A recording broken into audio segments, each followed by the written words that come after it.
টানা এতদিন গরম যাওয়ার পরে এই একটু বৃষ্টির আবহাওয়া পাচ্ছি, কিন্তু একটুতে মন খারাপ কেন বলো তো? বিবাহিত মেয়েদের যদি রান্নার কাছ থেকে ছুটি দেওয়া হয় তাহলে তারা কত আনন্দ পায়।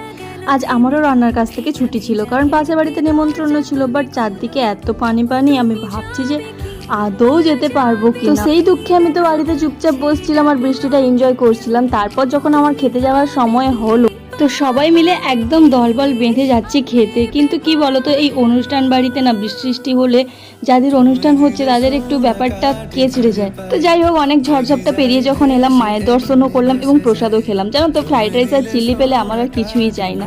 তো যতগুলো তরকারি হয়েছিল সব থেকে আমার বেশি পনির তরকারিটাই ভালো লেগেছিল। আর দেখো, শাক ঘন্টর সাথে ফ্রাইড রাইস কে খায় ভাই? আমার এই কুটনি ননদরাই খায়। খাওয়া দাওয়া সব কিন্তু খুবই ভালো ছিল। যাই হোক, শেষ পাতে তো দই মিষ্টি পাঁপড় থাকবেই। আর মিষ্টিটা কে এইভাবে রস চিপড়ে খাও আমাকে কিন্তু অবশ্যই জানিও। এইরকম নিমন্ত্রণ পেলে আর কি চাই।